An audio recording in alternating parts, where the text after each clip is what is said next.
Mic है क्या? Mic है, माइक ले लो।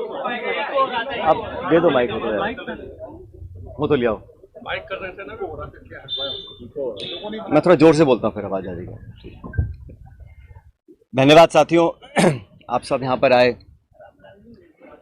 सबसे पहले तो आप जानते हैं कि कल शाम को कर्नाटक राज्य में प्रचार समाप्त हुआ है और कल यानी 10 तारीख को वहाँ पर मतदान है।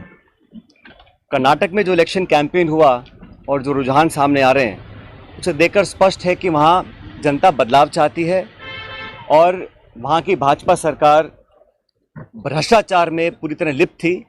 और हमारी पार्टी का नेताओं का जो धुआंधार प्रचार हुआ, उसको देखकर ये बात बिल्कुल क्लियर है कि वहाँ कांग्रेस पार्टी 13 तारीख को जब मतगणना होगी तो बहुत भारी बहुमत के साथ वहाँ पे सरकार हम लोग बनाएंगे। कर्नाटक के चुनाव बहुत महत्वपूर्ण है क्योंकि यहाँ पर एक तरह से डायरेक्ट फाइट भाजपा कांग्रेस की है और बीजेपी ने पूरी ताकत के साथ वहाँ कैंपेन किया। प्रधानमंत्री, गृह मंत्री, सब नेता छोटे बड़े वहाँ गए, लेकिन जो मुद्दे थे उसको कांग्रेस ने उठाया और मैं समझता हूँ कि वहाँ पर अब तक का जो बहुमत हमको नहीं मिला, उससे ज़्यादा बहुमत कांग्रेस पार्टी को कर्नाटक में मिलेगा। इस प्रचार में, इलेक्शन कैंपेन में जिस प्रकार के शब्दों का प्रयोग हुआ और ख़ासकर हमारे राष्ट्रीय अध्यक्ष खारगे साहब के को धमकी दी गई, उनको, उनके परिवार को जान से मारने की, उस पर भी केंद्र सरकार, राज्य सरकार ने कोई पुख्ता कदम नहीं उठाए। तो ये एक निम्न स्तर की राजनीति है और इसका हम सबको खंडन करना चाहिए। मैं कड़े शब्दों में इस प्रकार की वारदातों की निंदा करता हूं और उम्मीद करता था कि भाजपा के लोग इस प्रकार का पक्षपात रवैया नहीं अपनाएंगे। और खारगे साहब जी को जो धमकी मिली वो एक तरह से बौखलाहट का परिचय था। साथियों, आप ये भी जानते हैं कि एक बात तो और स्पष्ट हो गई है। सामान्य मुख्यमंत्री जी का भाषण परसों धौलपुर में हुआ और उस भाषण को सुनने के बाद मुझे ऐसा लगता है कि सामान्य मुख्यमंत्री जी की नेता आदरणीय श्रीमती सोनिया गांधी जी नहीं है, बल्कि उनकी नेता वसुंधरा राजे सिंधिया जी हैं। उनकी नेता सोनिया गांधी जी नहीं हैं, बल्कि उनकी नेता वसुंधरा राजे सिंधिया जी हैं।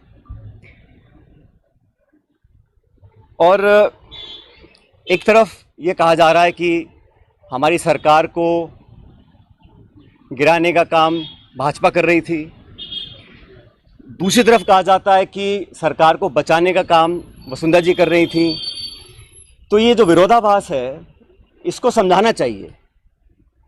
आप कहना क्या चाह रहे हैं, ये स्पष्ट कर देना चाहिए। आप सबको मालूम है, सरकार बनने के बाद मैं प्रदेश का उप मुख्यमंत्री था, प्रदेश अध्यक्ष था और 2020 में देशद्रोह, राष्ट्रद्रोह के मुकदमे में मेरे पर कार्रवाई करने की कोशिश की गई थी। अनेक ऐसे प्रकरण हुए और हम सब लोग, और मैं स्पष्ट करना चाहता हूं कि मैं और हमारे कुछ साथी सरकार में नेतृत्व परिवर्तन चाहते थे।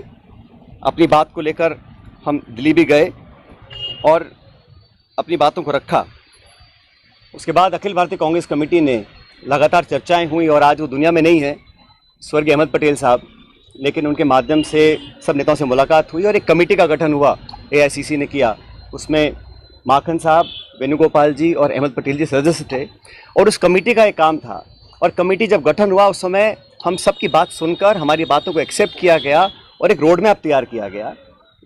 बहुत सारी बातें उसमें थी, मैं उसका उल्लेख नहीं करूँगा, लेकिन कमेटी का गठन हुआ और उसके बाद से हम सब ने, चाहे वो राज्यसभा के चुनाव हो, चाहे विधानसभा में मतदान हो, पार्टी का प्रचार हो, कांग्रेस को मजबूत और ताकतवर बनाने के लिए हम सभी साथियों ने जी जान से कोशिश की और मेहनत की।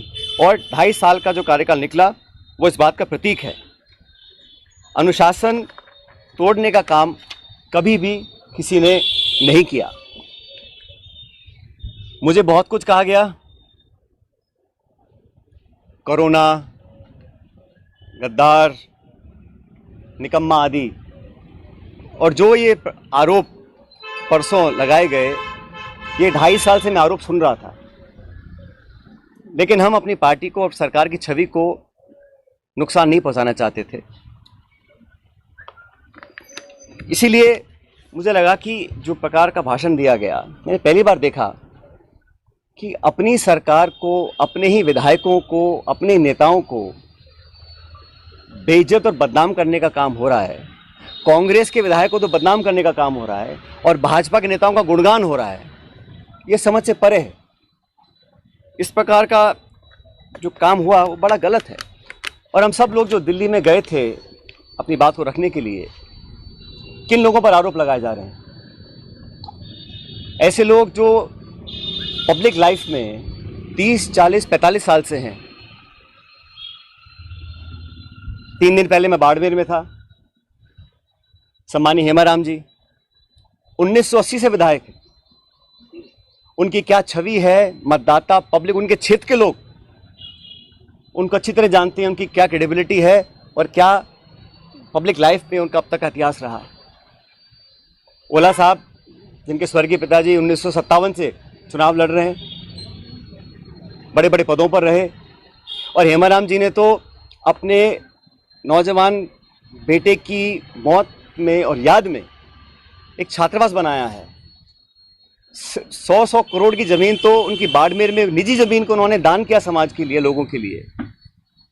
पैसा इकट्ठा कर 22 करोड़ का हॉस्टल बनाया 150 बच्चों के लिए, गरीब बच्चों के पढ़ने के लिए। इन सब लोगों पर इस प्रकार के आरोप लगा देना मैं समझता हूं बहुत गलत है, बहुत निंदनीय है, और मैं सिरे से इन बेबुनियाद और झूठे आरोपों को नकारता हूं। बहुत से साथियों को मंत्री बनाया इस सरकार के अंदर, बड़े बड़े पद दिए गए, कोई चेयरमैन है, कोई कॉर्पोरेशन में मेंबर है, कोई पार्टी के पदों पर बैठे हैं। 3 साल हो गए। ऐसे लोग जो पब्लिक लाइफ में रहे, जिन्होंने अपना नाम कमाया, जिनकी एक साख है, उन पे आरोप लगा देना कि आप चंद रुपए में बिक गए, मैं इसको बहुत गलत मानता हूं। और 3 साल से कोई कार्रवाई आपने नहीं करी, ये बहुत बड़ा सवाल उठता है।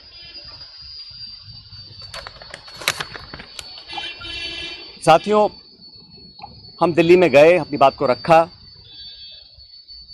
और उसके बाद सारे तथ्यों को संज्ञान में लेने के बाद हमारी अध्यक्षा सोनिया गांधी जी ने 25 सितंबर को सम्मानीय माखन साहब और सम्मानीय खड़गे जी को जयपुर भेजा था। आप सब जानते हैं, वो विधायकों की मीटिंग हो ही नहीं पाई। सोनिया गांधी हमारी पार्टी की अध्यक्ष थी उस समय। उनकी जो अवहेलना हुई, उनकी जो मानहानि हुई, उनकी जो बेइज्जती हुई, वो गद्दारी थी। इतने सारे विधायक, 20, 30, 40, पता नहीं कितने विधायकों को उनकी इच्छा के खिलाफ इस्तीफा दिलवाया गया, अपनी सरकार को संकट में खड़ा करा गया। बहुत से लोग आरोप लगाते हैं कि मोदी और शाह के कहने पर इस्तीफे दिलवा दिए गए। अब ये बात मुझे बोले और मैं जाके मंच पे इस बात को बोलूं, ये शोभा देता है क्या? तो मुझे लगता है कि अब तक जो हुआ उस घटनाक्रम में वो इस बात को दिखलाता है अनुशासनहीनता किसने करी, पार्टी का डिसिप्लिन किसने तोड़ा, और सही मायने में संगठन को और सरकार को कौन मजबूत कर रहा है, कौन कमजोर कर रहा है। और अपने नेताओं को खुश करने के लिए बहुत सारे लोग तरह तरह की बातें करते हैं। कोई किसी की चुगली करता है, कोई किसी की चुगली करता है। मुझे बहुत सारे लोग आके बहुत सारी बातें बोलते हैं कि यहाँ हजारों करोड़ का घोटाला हो गया, यहाँ ये स्कैम हो गया। इन्हीं बातों को मैं मंच पर आकर इनका बखान करूं, ये शोभा नहीं देता, ये गंभीर राजनीति का परिचय नहीं है।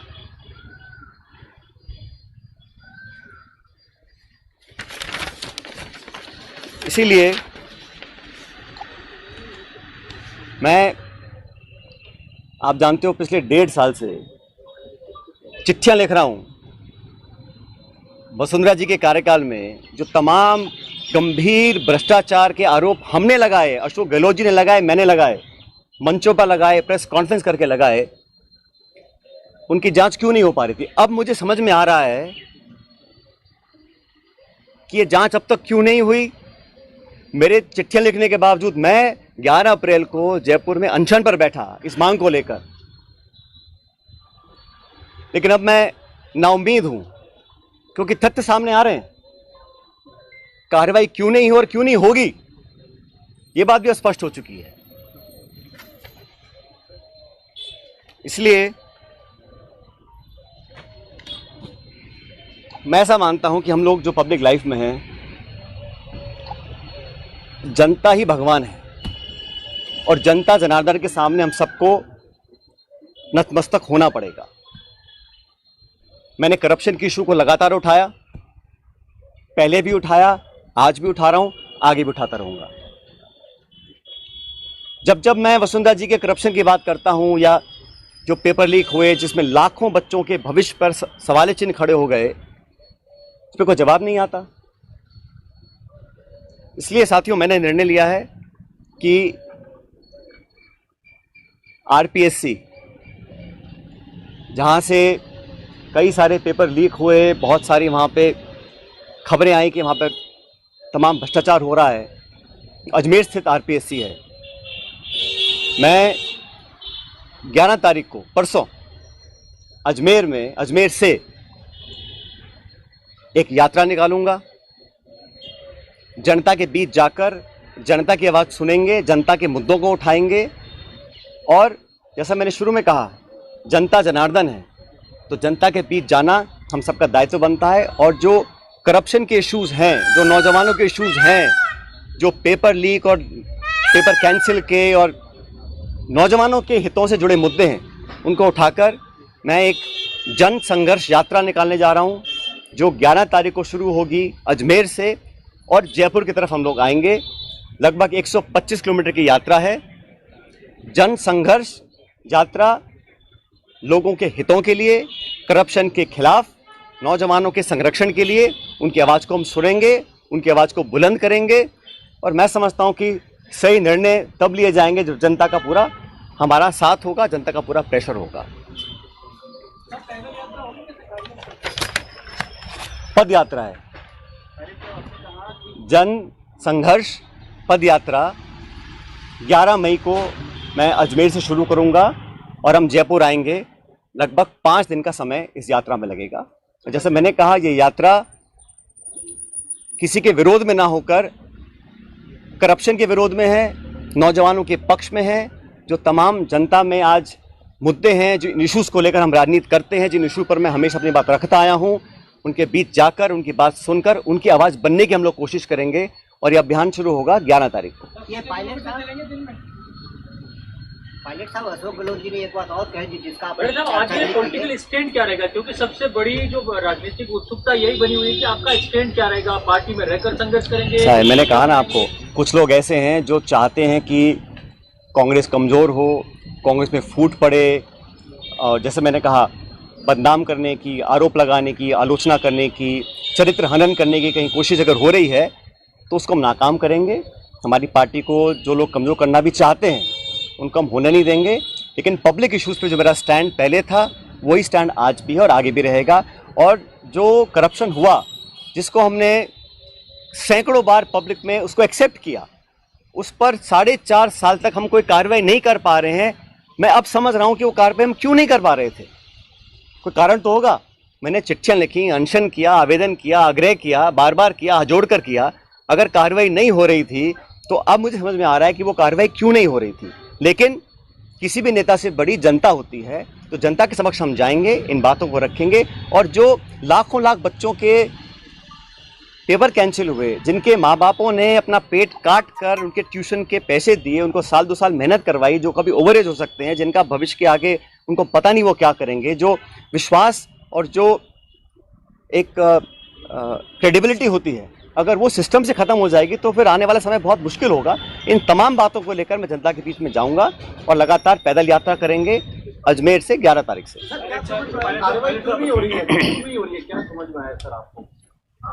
मैंने कहा ना, मैंने जो धौलपुर का भाषण सुना माननीय मुख्यमंत्री जी का, उसको सुनने के बाद अब मैं समझ गया हूं कि वो कार्रवाई अब तक क्यों नहीं हुई और मेरे तमाम आग्रह करने के बाद भी क्यों नहीं हो रही। मैं समझ गया क्यों नहीं हो रही है, वो कह तो रहा हूँ मैं आपको।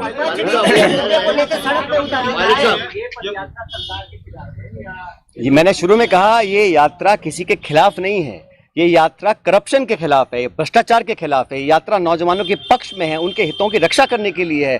और जनता के बीच हम सबको जाना भी चाहिए। हम जनता के बीच जाएंगे नहीं और हम अपने ही विधायकों को, अपने ही मंत्रियों को, अपनी सरकार को बदनाम करते रहेंगे, बेइज्जत करते रहेंगे, तो हम जनता के बीच चुनाव लड़ने कैसे जाएंगे 6 महीने के बाद? 125 किलोमीटर की पदयात्रा रहेगी, उसमें जो जन समर्थन मिलेगा उसके बाद आप निर्णय लेने की बात कह रहे हैं, कौन सा निर्णय लेने की बात? मैंने कहा है हमें करप्शन के खिलाफ कदम उठाने हैं।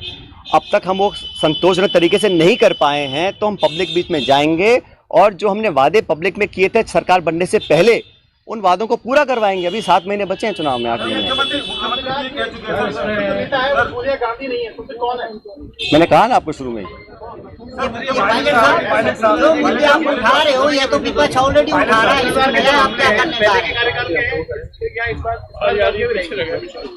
हैं? करप्शन तो कहीं पर भी हो, उसके विरुद्ध हम, चाहे वो कांग्रेस पार्टी हो, हमारी सरकार हो, हम तो खुद ही कह चुके हैं कि हमारी 0 टॉलरेंस है करप्शन के खिलाफ, तो उस पर हमें खरा उतरना है। और जो मुद्दे संज्ञान में आए थे, मैंने पूरा लिस्ट पिछली बार आपको किया था, उनमें से कहीं कहाँ कार्रवाई हुई है?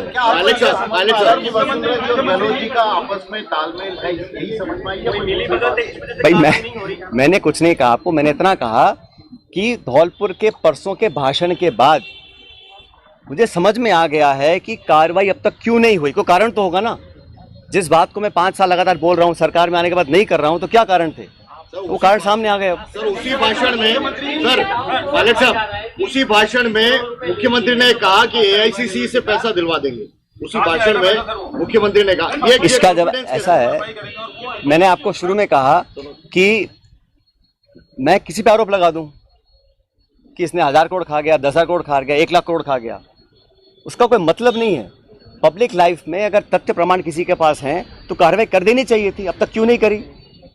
और ये जो पैसे की बात है, जिन लोगों का पूरा राजनीतिक जीवन सिर्फ पैसे के दम पर पनपा हो, शायद उनको हर चीज़ में पैसा नोट दिखाई देता है। ऐसा नहीं है, पब्लिक जज्बात भी कुछ होते हैं, पब्लिक वोट भी कुछ होती है, पब्लिक इमेज भी कुछ होती है। जिन लोगों की राजनीति सिर्फ पैसे के दम पर चलती आई हो, उनको हर चीज़ में अगर पैसा दिखता है, उसका मेरे पास कोई जवाब नहीं है। जो पैसा लिया गया है और मैं 3 साल से बातों को सुन रहा हूं। मैंने बार बार कहा है कि करप्शन के खिलाफ हम सबको लड़ना है। अगर किसी पे कार्रवाई करनी तो कर देनी चाहिए थी, इंतजार किस बात का है? और जिन लोगों पे आरोप लगा रहे हैं, समझना चाहिए उनकी 30, 40, 50 साल की राजनीति है। हम भी बड़े बड़े पदों पर रहे हैं, केंद्र में रहे हैं, राज्य में रहे हैं, निर्वाचित रहे हैं, पब्लिक के सामने काम किया है। अगर कोई उंगली उठा सकता है बता दे हमारे को।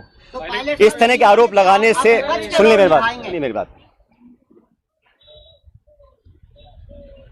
विधायकों पर, कांग्रेस के विधायकों पर, जिनके दम पर हम मुख्यमंत्री बने हैं, सोनिया गांधी जी जिनके आशीर्वाद से मुख्यमंत्री बने हैं, आप उन्हीं को बदनाम करेंगे, उनकी आलोचना करेंगे, उनको बेइज्जत करेंगे, तो पब्लिक सवाल नहीं पूछेगी हमसे 6 महीने के बाद।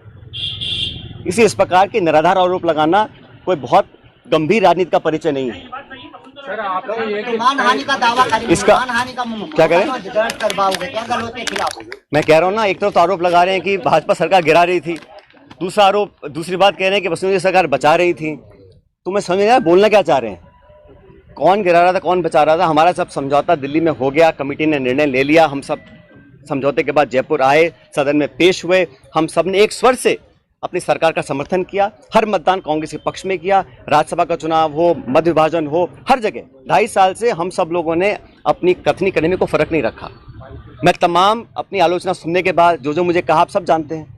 मैं भी तर्क दे सकता था, जवाब दे सकता था, लेकिन मैंने शासन में रहा, मुझे पार्टी की चिंता है, सरकार की चिंता है, इसलिए मैंने बोला नहीं। लेकिन इस प्रकार के पब्लिक प्लेटफॉर्म पर आकर अगर कोई किसी का चरित्र हनन करेगा तो उसका जवाब तो जनता को देना ही पड़ेगा। क्या आपको पार्टी छोड़ने के लिए मजबूर किया जा रहा है? मैं यात्रा निकाल रहा हूं पब्लिक इश्यूज को लेकर, और मैंने कहा ना, अगर कोई चाहता है कि कांग्रेस को कमजोर करने की कोशिश करेगा तो उस कोशिश को हम नाकाम करेंगे। अभी